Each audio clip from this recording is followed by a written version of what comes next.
राष्ट्र की बात में आज बीजेपी से सैयद जफर इस्लाम, कांग्रेस की तरफ से अखिलेश प्रताप सिंह, आरजेडी से शक्ति यादव, राजकुमार भाटी समाजवादी पार्टी से, ए.के. वाजपेयी यहां स्टूडियो में एलजेपीआर से और वारिस पठान एआईएमआईएम से। आप सभी का स्वागत है। जफर भाई, आप ही से शुरू कर रहा हूं। ये सौगाते मोदी क्या है? ये आउटरीच प्रोग्राम, अचानक आपको ख्याल आया कि इस बार मुसलमानों को ईदी भेजी जाए प्रधानमंत्री की तरफ से, सौगाते मोदी। जफर भाई बोलिए। देखिए, जहां तक भारतीय जनता पार्टी और इंडिया का सवाल है, वेलफेयर स्कीम जो चलती है उसमें कोई भेदभाव नहीं होता है, लेकिन चाहे और मुस्लिम समाज ज्यादा उसके बेनिफिशियरी है। मुस्लिम समाज से लोग जो आ रहे हैं वो ज्यादा बेनिफिशियरी, इसलिए पिछली सरकारों ने मुस्लिम समाज को बड़े खस्ता हालत में रखी थी। अब बात रही सौगाते मोदी की, ये सिर्फ माइनॉरिटीज के लिए है, चाहे मुस्लिम हो, चाहे सिख हो, चाहे बौद्ध हो, चाहे सभी के लिए है। और ये अलग अलग त्योहार आते हैं, सबके त्योहार में इस तरह से शामिल होना एक अच्छा मैसेज जाता है, अच्छा लगता है, एक अपनापन लगता है।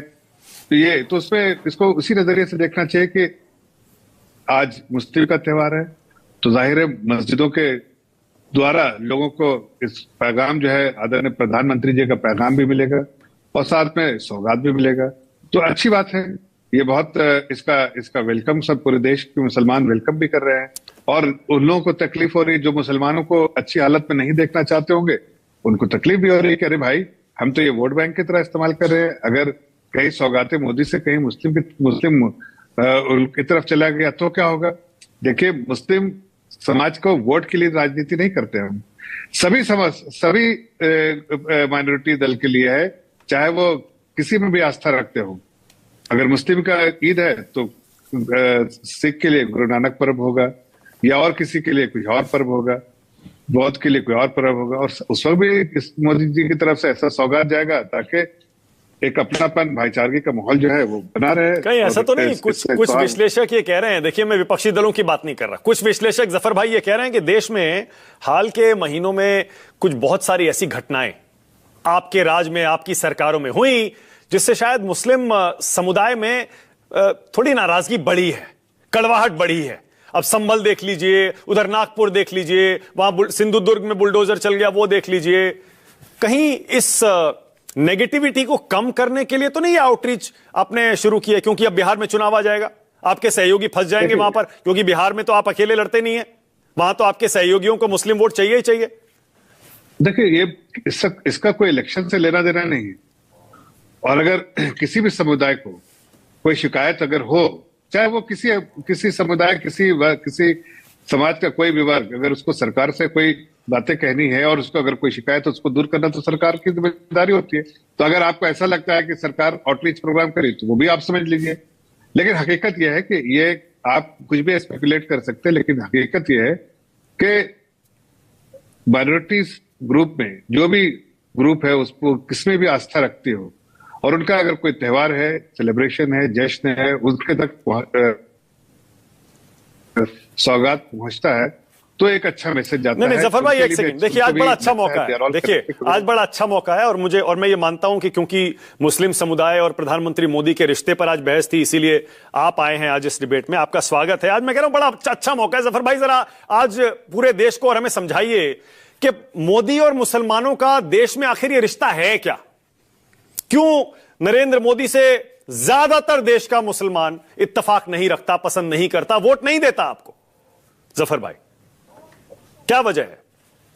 देखिए, मैं बताता हूं, यह दुर्भाग्यपूर्ण है, बहुत ही दुर्भाग्य वाली बात है, बहुत ही अफसोसजनक बात है कि मुस्लिम समाज को के वोटों के जागीरदार जो है बहुत सारी पार्टियां हैं, उनको कहीं ना कहीं गुमराह करके रखते हैं, डरा के सहमते हुए रखते हैं और उसका वो वोट बैंक का फायदा उठाना चाहते हैं। जैसे आप कह रहे हैं कि आज आरजेडी और ये सब जो जिस तरह से जाके उन्होंने आज भाषण दिया, तो इसका मतलब ही है कि उनको वोट बैंक की राजनीति वो कर रहे हैं। हम किसी भी तरह इसको वोट बैंक की राजनीति से नहीं, और किसी से वोट के लिए कोई अपील नहीं, हम तो इस तरह से कोई काम ही नहीं करते कि जिससे के लिए वोट के लिए हो, बल्कि समाज के हर वर्गों का ध्यान रखना हमारा फर्ज है, इसलिए देखते हैं। जहां तक मोदी जी का मुस्लिम का ये है, तो आप देखिए शुरू से लोगों ने उनको गुमराह करके रखा है। अगर ऐसा होता तो हम कहते हैं भाई, जिस तरह से कांग्रेस ने कांग्रेस के प्रधानमंत्री ने कहा है, मैं नहीं कह रहा हूं, याद रखिएगा, कि भाई 100 रुपए में से या 1 रुपए में से 16 ही पैसा पहुंचता, बाकी 84 पैसा हमारे दल के लोग या हमारे लोग जो है सब खा जाते हैं।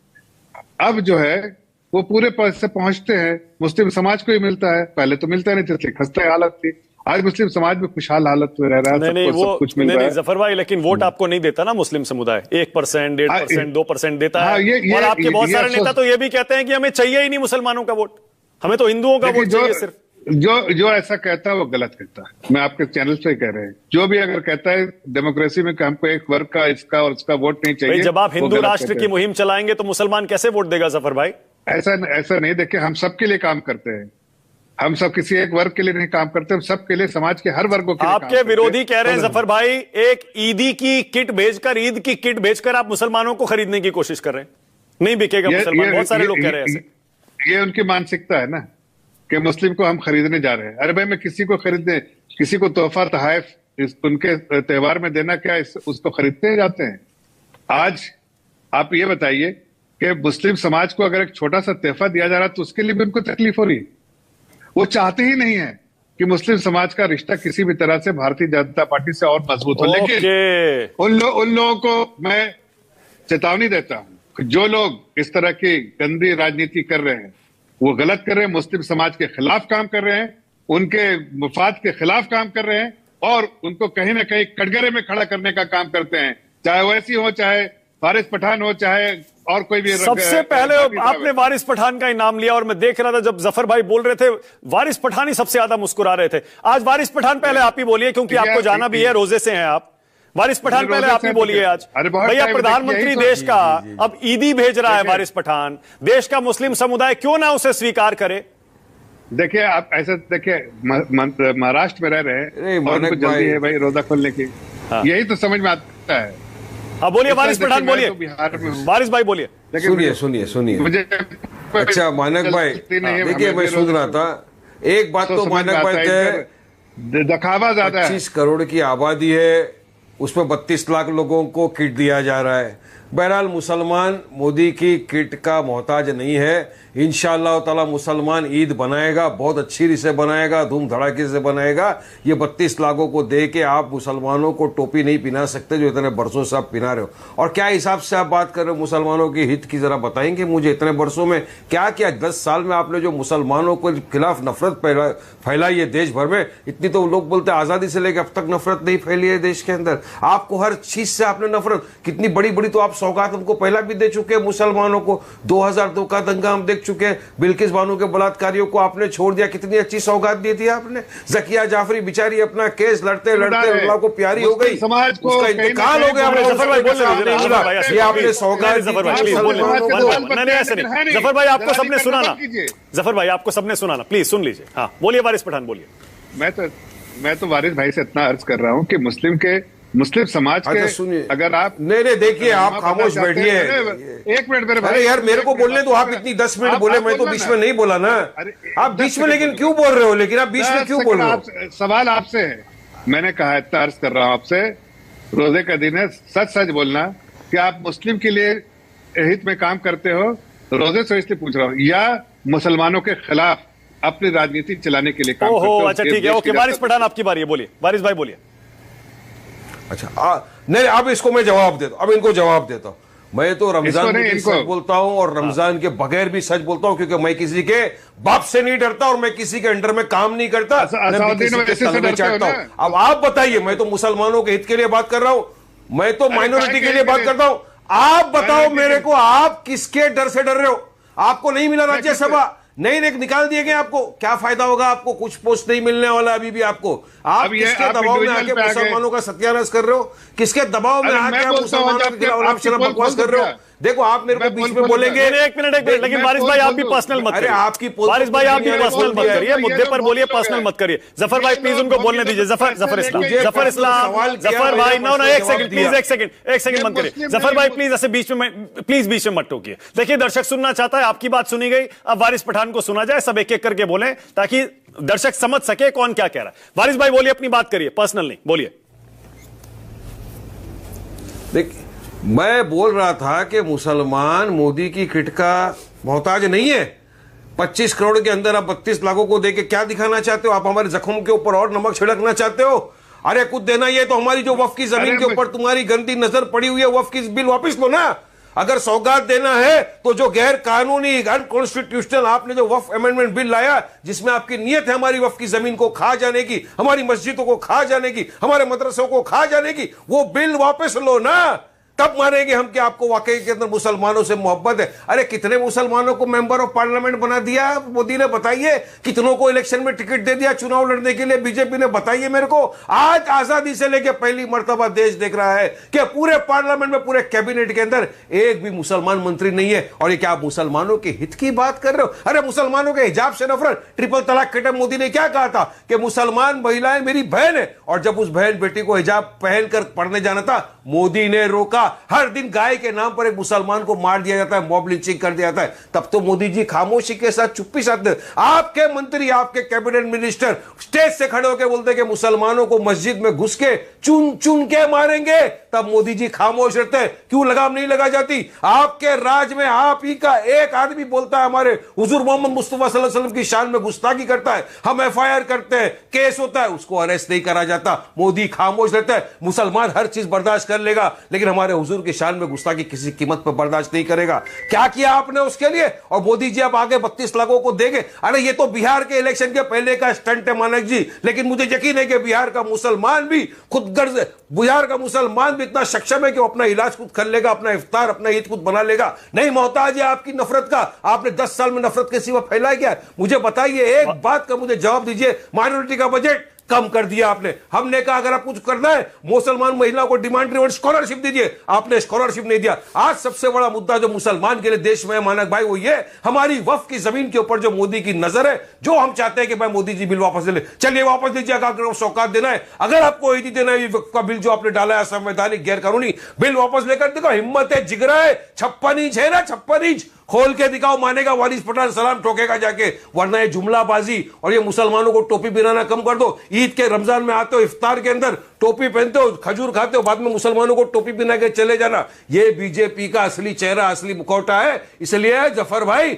ये आपके वारिस पठान, अब एक सवाल आपसे, एक सवाल आपसे वारिस पठान जरूर मिलेगा। वारिस पठान, एक सवाल आपसे, आप जो कह रहे हैं बिहार का चुनाव आ रहा है, मुसलमान बेवकूफ नहीं बनेगा, टोपी नहीं पहनेगा, बीजेपी को हो सकता है मुस्लिम कम वोट देता हो, लेकिन आप भी जानते हैं बीजेपी के सहयोगियों को मुस्लिम समुदाय का वोट मिलता है।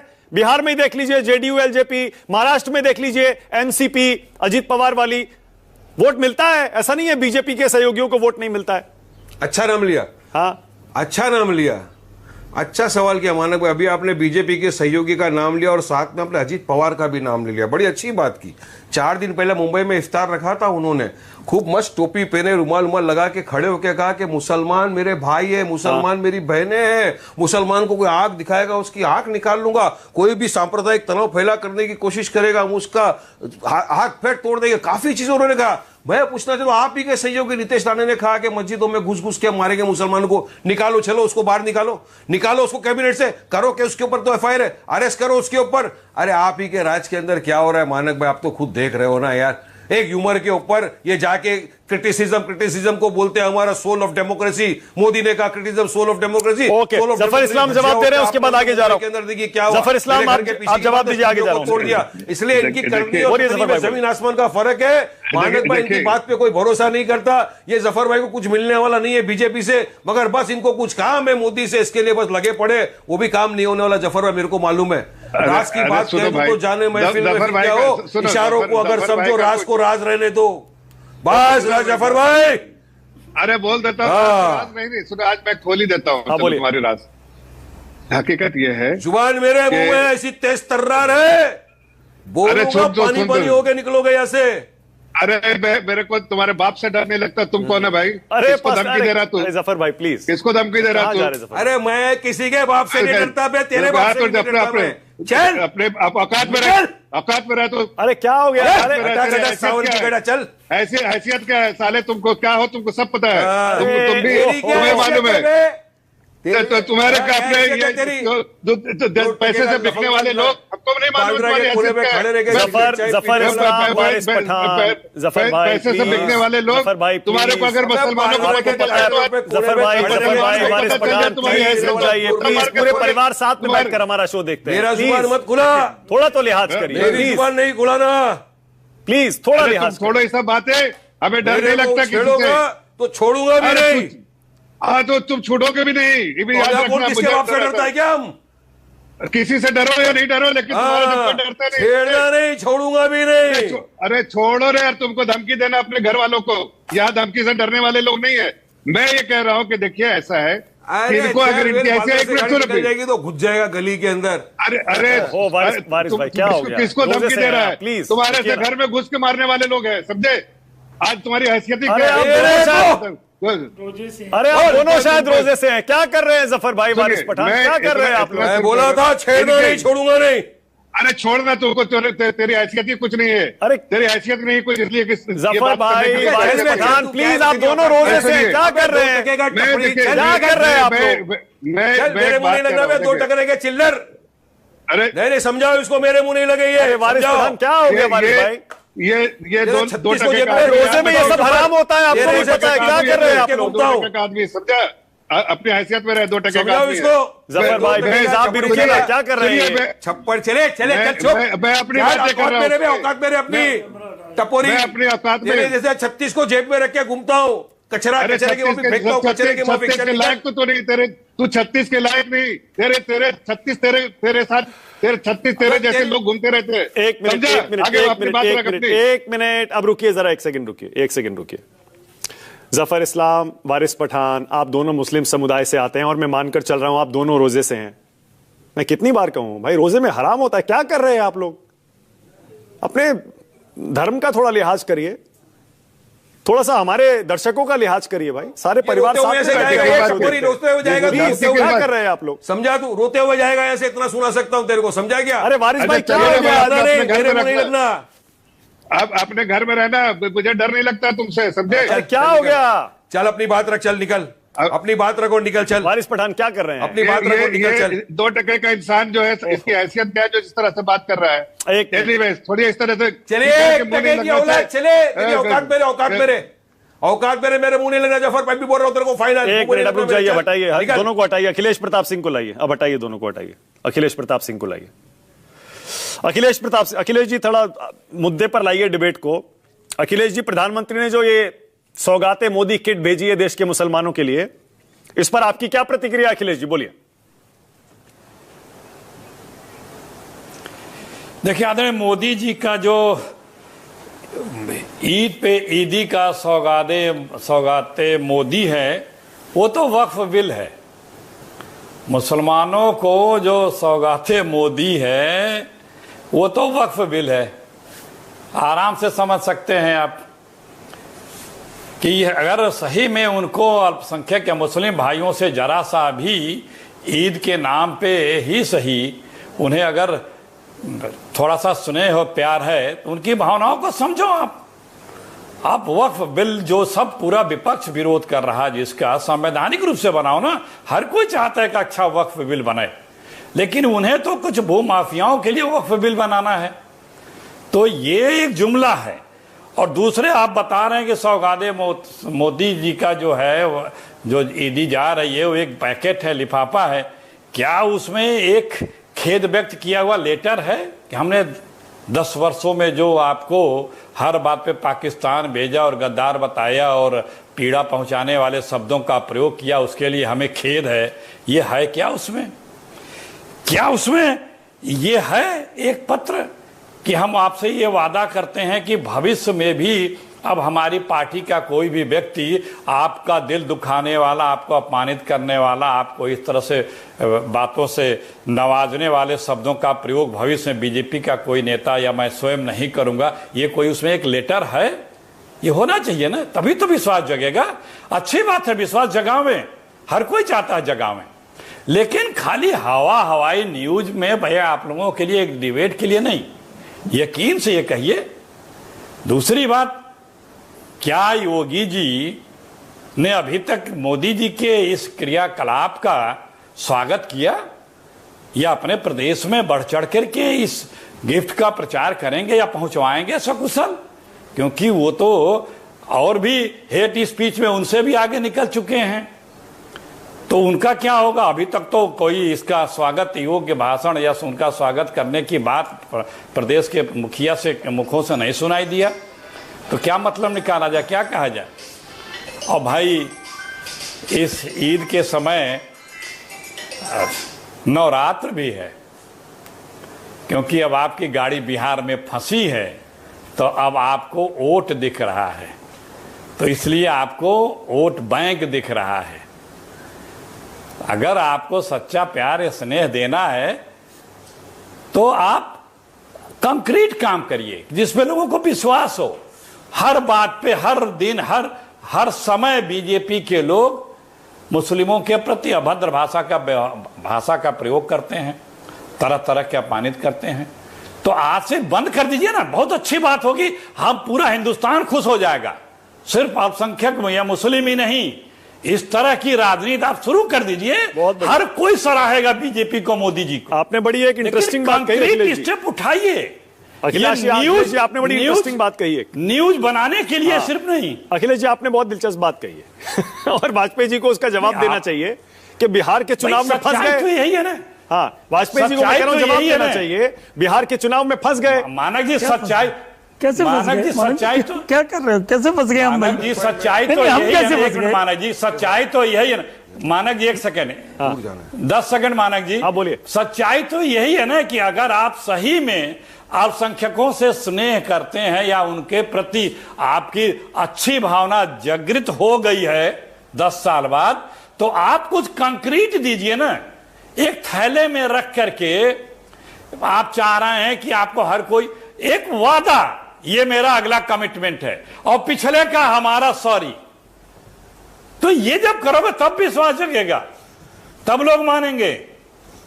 काके दिखाइए, ठीक है, करिए।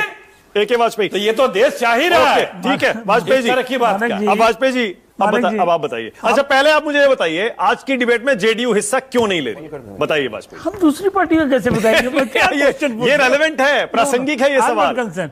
कौन हिस्सा ले रहा है कौन नहीं ले रहा, हम हिस्सा ले रहे हैं। हाँ। और हम अपनी बात भी रखें। हाँ, रखिए। देखिए, जहां तक वक्फ बोर्ड की बिल की बात है, ये विपक्ष वाले गुमराह कर रहे हैं सरेआम। अभी अखिलेश जी, माननीय अखिलेश जी बोले हैं, कुछ बोला इन्होंने वक्फ बिल पे? एक भी वर्ड नहीं बोला। क्या कामियां हैं, क्या फायदे हैं, क्या नुकसान है, कुछ बताया इन्होंने? कुछ नहीं, बस गुमराह कर रहे हैं कि जी वक्फ बिल नहीं होना चाहिए, मुसलमान को मस्जिद छीन लेगा। बारिश पठान ने कुछ बोला? कुछ भी नहीं बोला। हम बोलेंगे और हम समझाएंगे कि 1913 में जब एक्ट आया था, उसके बाद 23 में अमेंड हुआ, उसके बाद 54 में अमेंड हुआ, उसके बाद 95 में अमेंड हुआ, और अब हम अमेंड कर रहे हैं। और क्यों अमेंड कर रहे हैं वो भी बताएंगे। अमेंड इसलिए कर रहे हैं कि वक्फ के पास 9.7 लाख करोड़ की प्रॉपर्टीज है पूरे इंडिया में, और प्रॉपर्टीज जो रजिस्टर्ड हैं वो 8.7 लाख हैं। और उसमें गड़बड़ घोटाला ये है, मैंने नोट किया हुआ, वही बताता हूं कितने परसेंट। इंक्रोचमेंट है 17%, ग्रेवयार्ड में है 23%, मॉस्क में है 14%, और इलीगल दुकानों में है 13%। तो आप विरोध, आप इसके समर्थन में? एक सेकंड समर्थन में ना बिल के? 31 पार्टियां जेपीसी में गई थी। हाँ। 9 लाख ऑब्जेक्शंस एंड सजेशंस आए थे उनके पास, और उसके बाद ये रिपोर्ट बनी है, और उसके बाद जो बिल आया उसमें अगर कोई बदलाव होगा, अदरवाइज बिल तो आया था पहले। आप सपोर्ट कर रहे हैं ना बिल को? बिल्कुल, हम तो पूरा सपोर्ट कर रहे हैं। जेडीयू सपोर्ट कर रही है? क्यों सपोर्ट कर रहे हैं? हाँ। क्योंकि हमने पूरी तरीके से एक एक चीज एग्जामिन की है। जेडीयू सपोर्ट कर रही है? एक चीज एग्जामिन की है, सिर्फ उसमें एक चीज निकल के आई है जो मैं बड़े पाक साफ तरीके से रख देता हूं कि उसमें ये जो वक्फ बोर्ड का जो एक्ट बन रहा है नया, ये एक्ट इनके सरिया एक्ट के हिसाब से थोड़ा सा कंट्रडिक्शन है। तो उसमें वो आर्टिकल 26 का विरोध होता है, तो कहीं कोर्ट में जाके कहीं कोई मामला अड़बड़ा ना जाए। जेडीयू सपोर्ट कर रही है, नहीं कर रही है? जेडीयू का जो मैंने पढ़ा है उसमें तो जेडीयू सपोर्ट कर रही है। इसीलिए डिबेट में नहीं आई। आज पटना में आज प्रदर्शन हुआ और आज ही डिबेट में जेडीयू नहीं है। वोट की राजनीति अलग है और ये वक्फ बोर्ड की डिबेट बिल्कुल। मुस्लिम आपको और जेडीयू को क्यों वोट देगा, मुझे ये बताइए। हमें क्यों नहीं देगा ये अब मैं जानना चाहता हूं, क्यों नहीं देगा? क्योंकि आप बीजेपी के सहयोगी हैं। नो, हम अच्छा ये बताइए, इसमें जो कंपोजिशन हो रहा है बोर्ड का, हाँ। पहले 8 से 12 मेंबर होते थे, हमने 11 करें और मेजोरिटी मुस्लिम्स की होनी चाहिए, हमने ये प्रोविजन करा, इसमें क्या बुरी बात? मुस्लिम बीजेपी को पसंद नहीं करता वाजपेयी जी। बीजेपी को पसंद, लेकिन बिहार लोकसभा इलेक्शन में 12% वोट मिले थे एनडीए को। हाँ, एनडीए को। तो वो हम कब मना कर रहे हैं भाई? हम देखो, हमारे कामों से जांचा जाएगा। ठीक है। अभी आपने सौगात की भी बात कर दी। सौगात की, उससे पहले भी बड़ी सौगातें दी है मोदी जी ने। ट्रिपल तलाक महिलाओं के लिए हटवाया ना उन्होंने, 370 कश्मीर में हटवाया नहीं हटवाया, सौगातें तो वो देते ही रह रहे। देखिए, उनका टारगेट है पसमानदा मुसलमान, गरीब गुरबा। 370 हटवाना मुसलमानों के लिए कैसे सौगात? कश्मीर में क्या, कश्मीर में लोग अब शांति से जी रहे हैं, वहां लोगों को आतंकवाद की घटनाएं कम हुई हैं। अब ये जो ईद का इन्होंने एक तोहफा दिया है, वो उसी से लिंक्ड है, सबका साथ सबका विकास से। और उसको बुरा नहीं मानना चाहिए, या उसको अन्यथा नहीं लेना चाहिए। गरीब गुरबा की ईद अच्छी बन जाए, उसमें क्या बुराई बात? ठीक है। शक्ति यादव आप बोलिए भाई। आखिरकार शक्ति यादव, आपको भी वक्फ बिल के विरोध में खुलकर उतरना पड़ा। जेडीयू आपके हिसाब से क्या कर रही होगी इस बिल पर? वाजपेयी जी ने तो अपना स्टैंड बता दिया। शक्ति यादव। मानक जी, आपके शब्द ही अर्धसत्य है, इसलिए कि आखिरकार विरोध नहीं, हम तो शुरू से ही इस बिल के खिलाफ है। जो बिल एक मजहब को कहीं न कहीं दर्द दे रहा है, गैर संवैधानिक प्रतीत होता है, उनके जमीन को हड़पने की तैयारी है, अपने पूंजीपति मित्रों को देने का उनका कार्य योजना है, तो हम इस बिल के खिलाफ तो शुरू से हैं, आखिरकार नहीं, हम शुरू से हैं। और पार्लियामेंट से लेकर के विधानसभा और सड़क तक, क्योंकि जब तक ऐसे संवेदनशील जब भी कोई बातें आती है, बिल आती है ना, तो आपसी रजामंदी होती है। लेकिन जब एक धर्म विशेष के लोग इस बिल के सवाल पर पूरी तरह से अपनी नाराजगी जाहिर की, और देश के कई पॉलिटिकल पार्टियों ने इसमें अपनी नाराजगी जाहिर की, लेकिन बलात् आपने सत्ता के अहंकार में इस बिल को पारित किया, और इसको आप चाहते हैं कि हम लागू करें। और लागू करने के पीछे जो आपकी मंशा है, इस जमीन को हड़पने की, पूंजीपति मित्रों को देने की, क्योंकि जमीन के बारे में सबको पता है। अब सवाल आपने पूछा, बिहार में चुनाव है, कई साथी सबको पता है कि बिहार में अकेला चुनाव है, चुनाव सिर्फ नहीं है, अकेला चुनाव है बिहार में। और देश का सारा पत्रकार भी बिहार में रहेगा, आप भी जानते हैं, सारे चैनल भी रहेंगे बिहार केंद्रित, यह भी आप जानते हैं।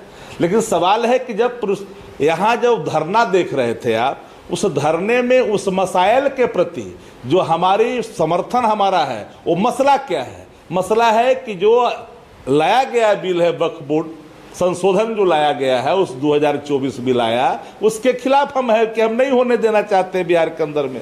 अब जो लोग, आपने 3-4 बातें इस पूरे डिबेट में लाया कि इनको क्यों, अच्छा ये बताया, आपने कहा कि जदयू नहीं आया, आपने यह भी कर दिया कि जदयू, आपका देख रहा है कैप्शन में कि जदयू क्या करेगा। जदयू तो जो करना था वो कर दिया। पार्लियामेंट के अंदर में ललन सिंह ने खुल करके वक्फ बिल के समर्थन में वक्तव्य दिया और समर्थन किया, तो जो करना था वो तो कर दिया। ये पीपुल डोमेन में चीजें चली गई है। अब सवाल आप ले आए ईदी का, यह भी जवाब मैं आपको देता हूं। शायद आप नहीं जानते हैं, लोग मोहब्बत में विश्वास रखते हैं, अगर मोहब्बत करिएगा तो जान दे देंगे।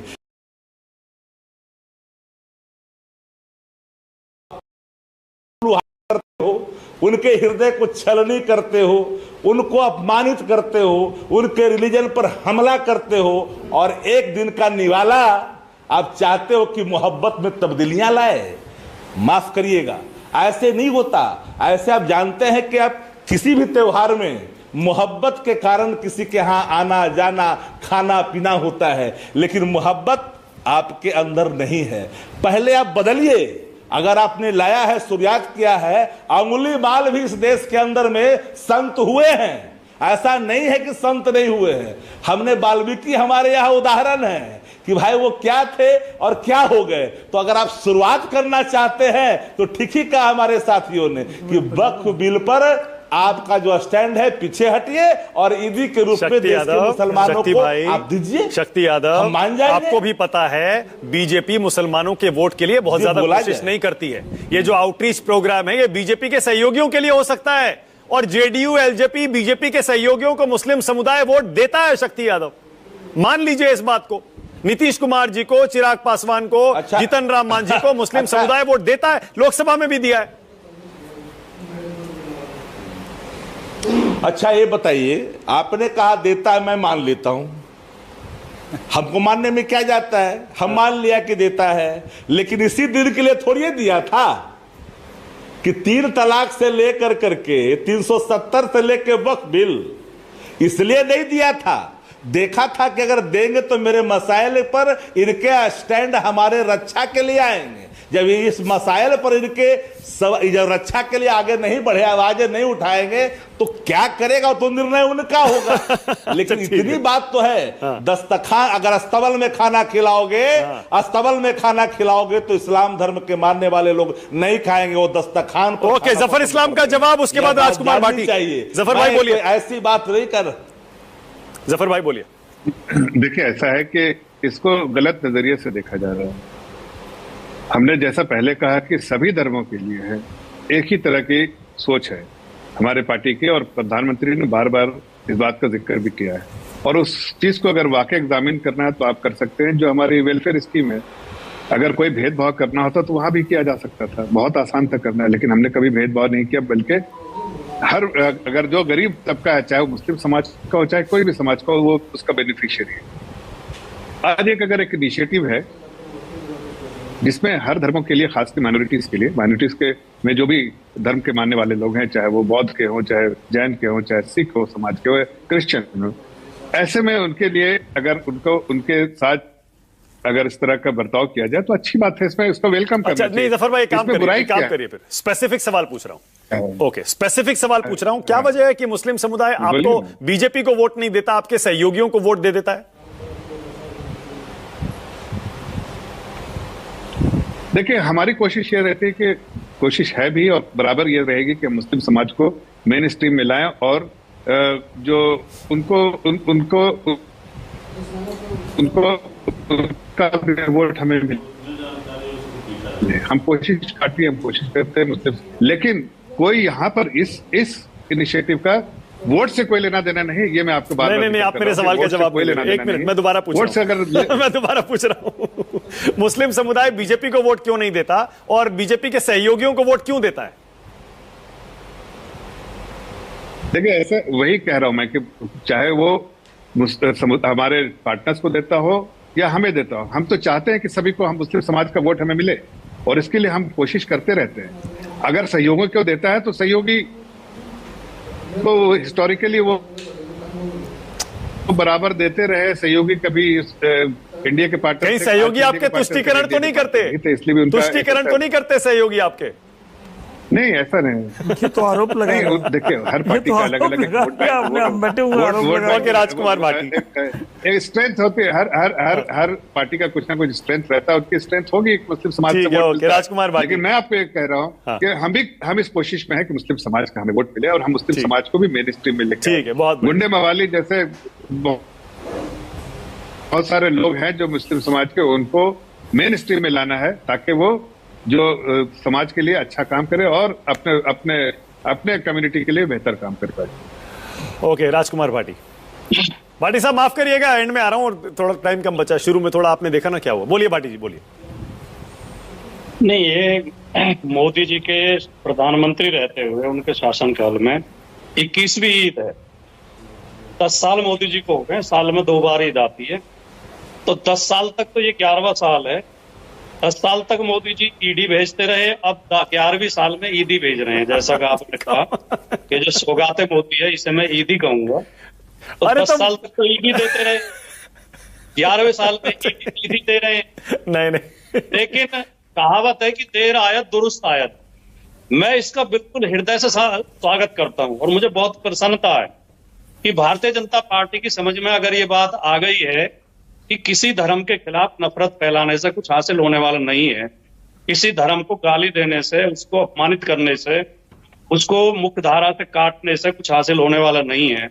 और अगर भारतीय जनता पार्टी का मन परिवर्तन हो गया है, और वो जैसा अभी जफर भाई ने जो शब्द प्रयोग किया कि हम मुख्य धारा में लाना चाहते हैं, अभी कहा नहीं उन्होंने कि हम मुसलमानों को मुख्य धारा में लाना चाहते हैं, तो मुझे इस बात की बहुत प्रसन्नता, देश की एक बड़ी समस्या हल हो जाएगी। लेकिन सवाल ये भी है कि वो एक मेरे मित्र हैं मासूम गाजियाबादी, उनका शेर मुझे याद आता है कि बता मस्जिद की या मैं कहते की बात सच मानूं, ए वाइज तू यहाँ कुछ और वहां कुछ और कहता है। ये यहाँ कुछ और कहते हैं, वहां जाके कुछ और कहते हैं। अभी पीछे चल रहा था इसको लेके, औरंगजेब को लेकर चर्चा चल रही थी, तो भारतीय जनता पार्टी के नेता औरंगजेब के लिए 2 वाक्य बोलते थे और पूरे मुस्लिम समुदाय के लिए 10 वाक्य बोलते थे कि इन लोगों का जब जब भी शासन रहा, इन्होंने अत्याचार किए, ये जिस जिस देश में भी वहां लोकतंत्र खत्म हो गया, इनके अंदर दया नहीं होती, इनके अंदर करुणा नहीं होती, इनके अंदर भाईचारा नहीं होता, नैतिकता नहीं होती। इतना जहर उगलते हैं मुस्लिम समुदाय के खिलाफ और दूसरे समुदायों के खिलाफ भी, तो विश्वास करना मुश्किल है। अच्छा, तो फिर भाटी साहब ये बताइए, हाँ, तो फिर ये बताइए बीजेपी के सहयोगियों को मुस्लिम समुदाय क्यों वोट देता है? बिहार हो, महाराष्ट्र हो, यूपी में देख लीजिए, यूपी में भी देता है। मैं बताता हूं, लेकिन 2 बातें मैं और कह दूं। आपने शुरू में योगी जी का भी जिक्र किया और आपने ये कहा कि योगी जी कह रहे हैं कि उत्तर प्रदेश में हर समुदाय सुरक्षित है, हर कोई सुरक्षित है। हर कोई सुरक्षित नहीं है। आज ही के दिन आगरा में समाजवादी पार्टी के सांसद के घर में जाके योगी जी के प्रिय जाति गुंडों ने तोड़फोड़ की है, सांसद के घर में, और योगी जी खुद आगरा में है। जब प्रदेश का मुख्यमंत्री जिस शहर में हो, उसी शहर में गुंडे जाकर एक निर्वाचित सांसद के घर में तोड़फोड़ करते हैं, तो हालात समझे जा सकते हैं। कौन सुरक्षित है उत्तर प्रदेश में? सीओ का घर जला दिया गया, बेटी को मार के पेट पे टांग दिया गया, एक युवा के टुकड़े कर करके ड्रम में भर दिए गए, जगह जगह पुलिस पिट रही है, गुंडे हावी हो रहे हैं, बेटियों के साथ रेप हो रहे हैं। 15 घटनाएं रेप की रोजाना हो रही हैं यूपी में, 12 मर्डर यूपी में रोजाना हो रहे हैं, 20 अपहरण यूपी में रोजाना हो रहे हैं, खुलेआम रिश्वतखोरी चल रही है। इनके लौनी के विधायक कह रहे हैं कि मेरी हत्या का षड्यंत्र किया जा रहा है। और योगी जी के शासन में 50,000 गायें रोजाना कटवाई जा रही हैं। इनके लौनी के विधायक कह रहे हैं, मैं नहीं कह रहा। दादरी में 185 टन गौ मांस पकड़ा गया पूरन जोशी के कोल्ड स्टोर में। पूरन जोशी उसके मालिक है कोल्ड स्टोर के। 185 टन गाय का मांस पकड़ा गया। पूरन जोशी को 1 हफ्ता के अंदर जमानत मिल गई। पूरन जोशी अब जेल से बाहर है। उसी दादरी में 250 ग्राम मांस का आरोप लगा के अखलाक नामक एक बेगुनाह आदमी की हत्या कर दी गई थी, और वो वही योगी जी के जो जातिवादी गुंडे हैं उन्होंने ही की थी। अराजकता है। अब मेरे सवाल का जवाब भी दे दीजिए भाटी जी। शिक्षक भर्ती में भाटी साहब मेरा भी जवाब दे दीजिए। पुलिस भर्ती में ओबीसी के साथ बेईमानी की गई। भाटी साहब आपने सारी बातें कह दी यूपी को लेके। मैं कह रहा हूं मेरा भी जवाब दे दीजिए। मुस्लिम समुदाय बीजेपी सहयोगियों से नाराजगी क्यों नहीं जताता? अगर बीजेपी उनको इतनी पसंद नहीं है तो, इतनी नापसंद है। ये जो सहयोगी हैं इनके, चाहे जेडीयू हो और चाहे हमारे ये आरएलडी, जी हाँ, लोक जनशक्ति पार्टी हो, हमारे प्रिय वाजपेयी जी की पार्टी, ये दोनों पार्टियां, इनके नेता, इनके कार्यकर्ता कभी मुस्लिम समुदाय को गाली नहीं देते हैं। मुस्लिम समुदाय को देशद्रोही नहीं बताते हैं। उन्हें पाकिस्तान भेजने की बात नहीं करते हैं। ठीक है। अगर भारतीय जनता पार्टी के लोग भी ये आदत छोड़ देंगे, मुसलमानों के ऊपर संदेह करना छोड़ देंगे और ये मानने लगेंगे कि इस देश को बनाने में हिंदू और मुसलमान दोनों का बराबर योगदान। बहुत बढ़िया। शक्ति यादव कुछ कहना चाह रहे हैं।